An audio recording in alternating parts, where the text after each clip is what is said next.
Para mí es un gusto enorme estar en esta mesa, en este panel, un verdadero honor presentar a los participantes. Tenemos entonces la presencia del profesor Rafael Rojas, que es el profesor del CIDE, profesor Carlos Marichal, representante de la Casa, del Colegio de México, y profesor Jorge Myers, del Centro de Historia Intelectual, Universidad de Quilmes. Entonces paso a la palabra, ahora vamos ya directo a las exposiciones.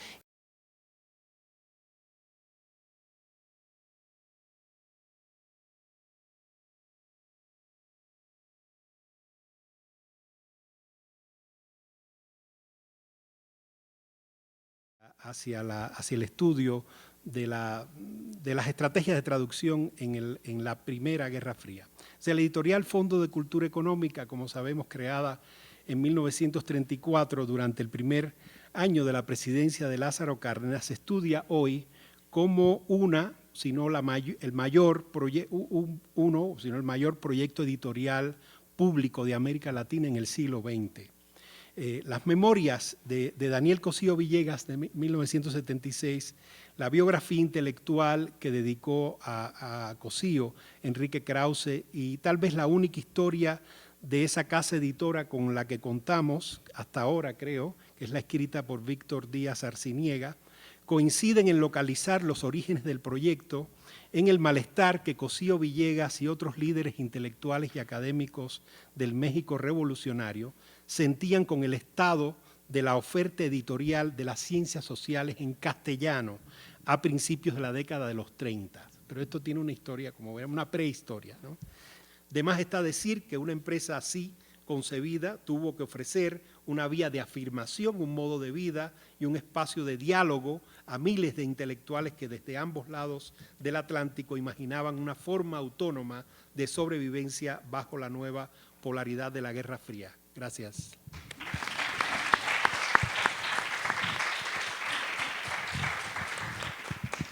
Muy bien, Rafael, muchas gracias. Ahora tiene la palabra Carlos Marichal. Carlos, por favor. Gracias, Joao. Gracias a Gabriel Entín por invitarme a esta mesa sobre redes intelectuales transnacionales. Lo que aquí presento enlaza con lo de Rafael Rojas, no estaba planeado, en términos de cronología y del contexto intelectual. Vamos a ver, una de las redes transnacionales, porque empiezo en el 45 básicamente, una de las redes transnacionales más importantes en América Latina de la época de la posguerra fue protagonizada por una nueva generación de economistas del desarrollo, que ejercieron papeles importantes como intelectuales, asesores políticos y funcionarios nacionales y de nuevos organismos multilaterales. En mis comentarios voy a centrar la atención en Víctor Urquidi como una de las estrellas de esta generación y de la red de interlocutores que le era afín. Viene en parte del trabajo que he hecho editando obras de Urquidi o convenciendo a gente que participe en eso. Urquidi fue presidente del colegio durante 19 años y fue realmente el que modeló la institución en la parte de ciencias sociales, ¿no? Porque esta institución se caracteriza por ser de humanidades y ciencias sociales. Y creo que estudiar, por ejemplo, la correspondencia entre estas figuras sería un avance, porque hasta ahora se ha enfocado muy a lo individual y no a la conexión. Bueno, muchas gracias.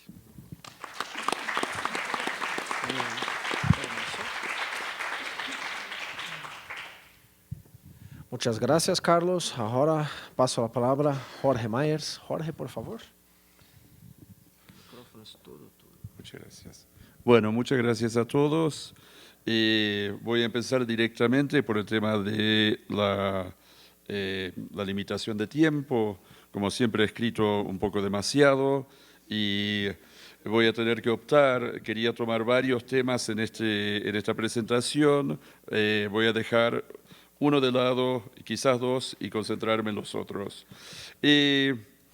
Este trabajo se llama Las redes intelectuales y la historia conceptual. Voy a leer.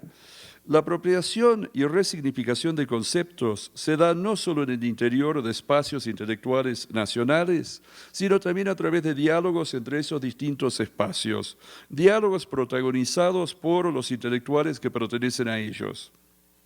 Si bien es cierto que el principal ámbito de resonancia, al menos en primera instancia, para cualquier obra de pensamiento, es la propia comunidad a la que pertenece su autor, su comunidad lingüística en primer término, su comunidad regional, provincia, ciudad, y o nacional en segundo término, para la mayoría de los intelectuales, etnia inquieta si las hay, la condición necesaria para que su obra pudiera alcanzar toda la plenitud que en potencia estaba contenida en ella, esa proyección cosmopolita a través del diálogo transnacional.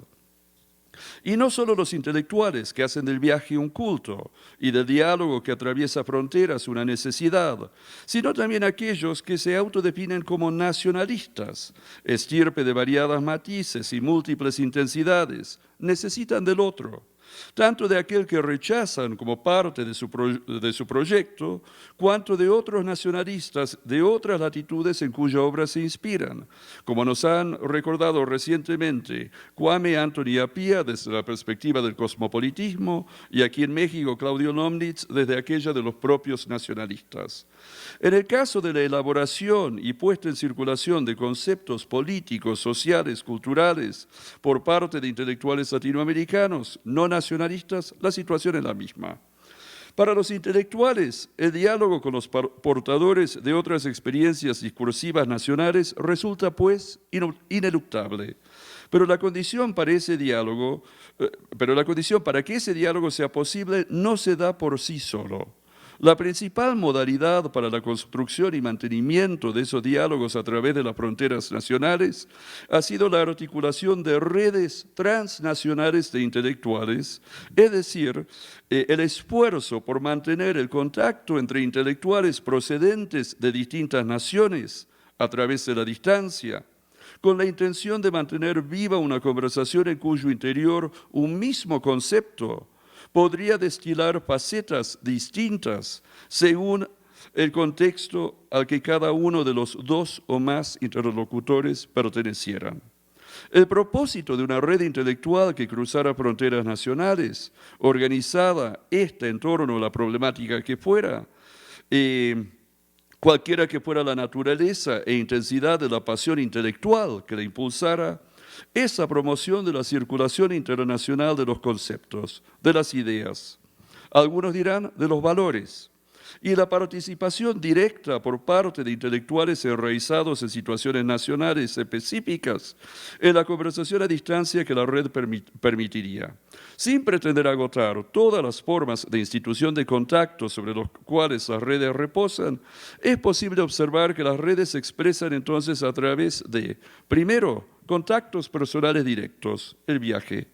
Segundo, de contactos a distancia, por lo general epistolares, aunque la era de la telefonía ha causado estragos en los archivos de varias generaciones de intelectuales, pérdida irremediable para los historiadores de los intelectuales del siglo XX.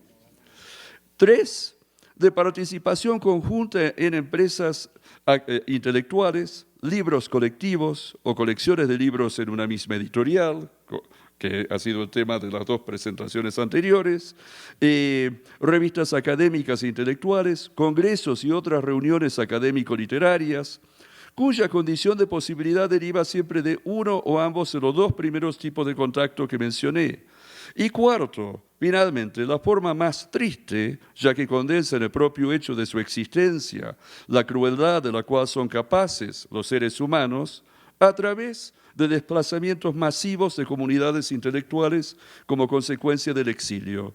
El traslado masivo de intelectuales de la República Española a México y al resto de América Latina como consecuencia del desenlace de la Guerra Civil Española, la diáspora de intelectuales judíos provocada por el Holocausto, la expulsión de intelectuales disidentes soviéticos y de intelectuales críticos latinoamericanos por las dictaduras de sus respectivos países.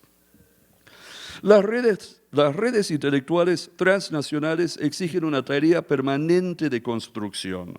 Primero, como los sistemas intelectuales nacionales suelen ser, en mayor o menor medida, autorreferenciales, todos sabemos que en toda comunidad intelectual existen códigos implícitos, consignas invisibles para el que viene de fuera, sentidos y locutorios que operan sin necesidad de ser explícitamente enunciados. Y como esas comunidades suelen ser también espacios bastante cerrados ante la intrusión de un forastero, sobre todo si en la División Internacional de Trabajo Intelectual esas comunidades ocupan un lugar de gran prestigio. Por ejemplo, el mundo intelectual parisino durante gran parte de los últimos 3 siglos, el espacio intelectual neoyorquino desde mediados del último, el mundo intelectual alemán o italiano en distintos momentos, etc.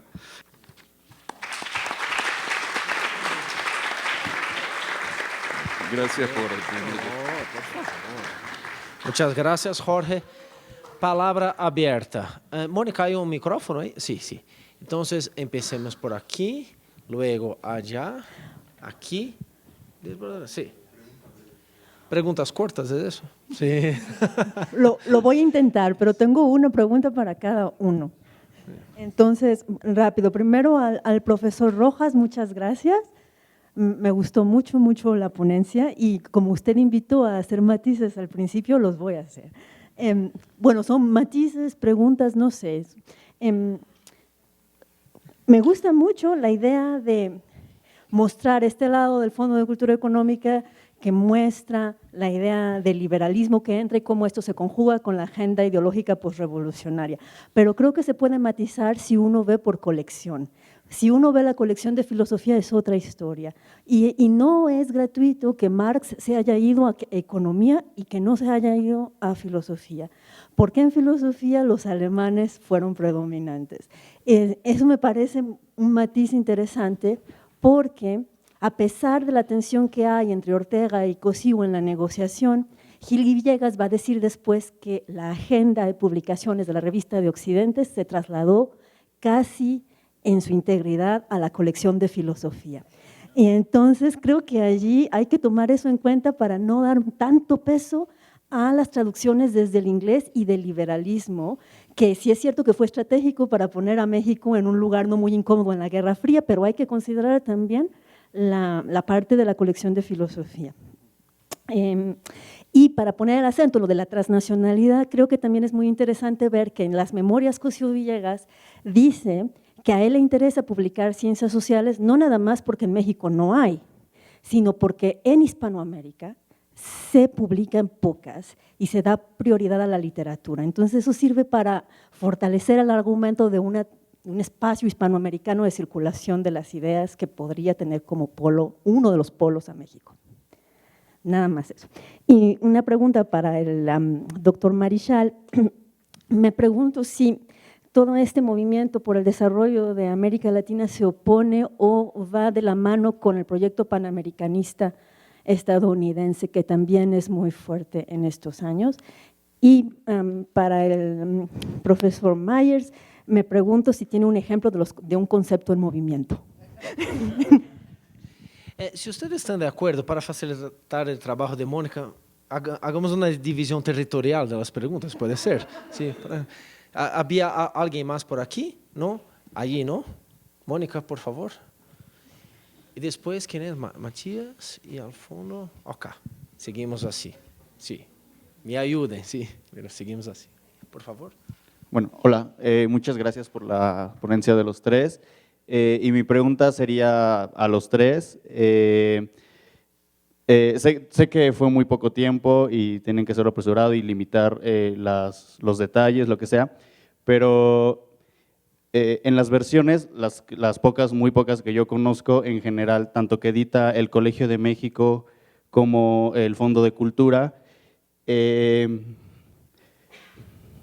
me da la impresión de que a veces las historias intelectuales que hay tanto del Fondo de Cultura como las intelectuales que hay de Daniel Cosío Villegas, de Urquidi, y las nuevas que acaban de salir, por ejemplo, de Medina Echevarría, y retomando lo que vimos estas 2 semanas, ¿no sería interesante también empezar a matizar, o no sé qué tanto ustedes, qué opinión tengan sobre las confrontaciones políticas que hay al interior de estas mismas redes intelectuales, ¿no? Los problemas, por ejemplo, que tuvo Daniel Cosío Villegas con Echevarría, todos los españoles que tuvieron que regresar y no pudieron quedarse en México con este proyecto, tanto del Fondo como de la Casa de España.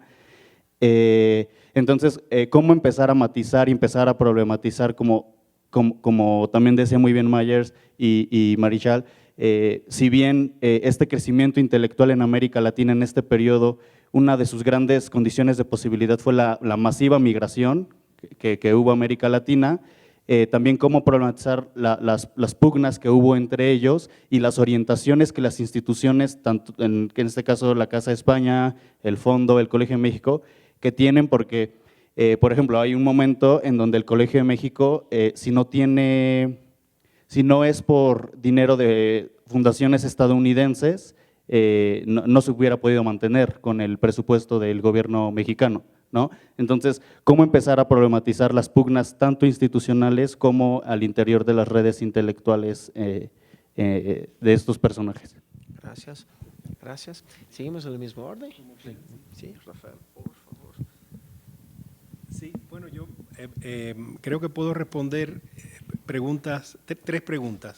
La primera relacionada con la serie de filosofía del Fondo de Cultura Económica, otra que tiene que ver con el problema del financiamiento de las instituciones, las redes intelectuales, y una última que está relacionada, que tiene que ver con las fuentes y la memoria institucional, ¿no?, que está involucrada en los estudios de las redes intelectuales.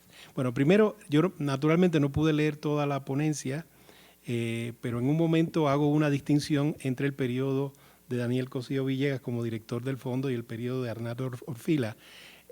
A lo que me referí fue estrictamente al periodo de Cosío Villegas, que como sabemos termina en 1948, y Orfila, que había sido el director de la filial argentina del fondo, se traslada a la Ciudad de México y encabeza la dirección del fondo, y ahí cambia por completo la línea editorial, y es entonces que aparece la filosofía. La filosofía prácticamente no tiene peso en la primera etapa del Fondo de Cultura Económica que dirige Cosío Villegas, entre otras cosas porque Cosío Villegas está en un pleito, no hay otra manera de llamarlo, la correspondencia lo dice muy claramente, en un pleito con el exilio republicano español. Él usa el exilio republicano español como traductor, digamos, se ve en la correspondencia de Herrero, pero él no quiere transferir la plataforma doctrinal de la revista de Occidente porque él tiene muchas discordancias con Ortega. Su relación con María Zambrano es complicadísima y se ve muy bien en los archivos del Colegio de México. Bueno, en breve, el panamericanismo versus este grupo post Segunda Guerra Mundial. Hay varios doctorandos o ya jóvenes doctores que han trabajado este tema de las conferencias panamericanas recientemente, y ahí hay un campo de investigación muy interesante, las 8 conferencias, y no solo esas, sino todas las otras conferencias, las centroamericanas, las de salud, los congresos científicos latinoamericanos de principios del siglo XX. Todos esos temas están poco trabajados y hay un material muy rico en los archivos, en relaciones exteriores aquí, en Washington, etc. Ese es un campo, pero acaba con la Segunda Guerra Mundial. Después de la Segunda Guerra Mundial, si hay una historia intelectual digamos, de la OEA, etc., es parte de la historia de la Guerra Fría, es mucho menos interesante desde el lado latinoamericano. Es decir, el protagonismo ya no está realmente, no hay tantas figuras, pero no lo conozco bien. Eso es un campo también, me parece, por explorar. Bueno, voy a tratar de responder a todas las preguntas que pueda. Antes que nada me quedé pensando en lo último que dijo Carlos Marichal y me acordé y pensando en el hecho de que cuando uno estudia las trayectorias de los intelectuales es importante siempre tratar de entender hasta qué punto están hablando en su propio nombre y hasta qué punto están hablando en nombre de una institución a la cual pertenecen, y me acordé de esa maravillosa escena en el Galileo Galilei de Bertolt Brecht, cuando al cardenal Bellarmino lo convierten en papa y hasta ese momento ha sido una figura más bien favorable a Galileo, con dudas acerca de Galileo, y si está bien puesta la escena, uno ve que en la medida que lo van vistiendo como papa, va cambiando completamente su personalidad, que hay un Bellarmino antes y un Bellarmino después. Y eso pasa mucho en las trayectorias de los intelectuales a lo largo y ancho, no solo de América Latina, sino del mundo. Así que me pareció muy interesante esa observación. Gracias. Muy bien. ¿Estamos? Muy bien, quería decir dos cosas muy brevemente. Primero, que mañana a las 9:30 tenemos los talleres, ¿correcto? Nos 9:50. ¡Qué gran noticia! Gran noticia, 9:50 tenemos los talleres. Al final de la tarde un cóctel de cierre, ¿no? ¿Sí? ¿A las 6? A las 7. Pero yo no quería encerrar nuestra última actividad colectiva formal, cuando estamos todos juntos, sin hacer en nombre de todos, creo que puedo hacer eso, un agradecimiento formal y muy elocuente a ti, Gabriel. Muchísimas gracias por haber proporcionado todo eso.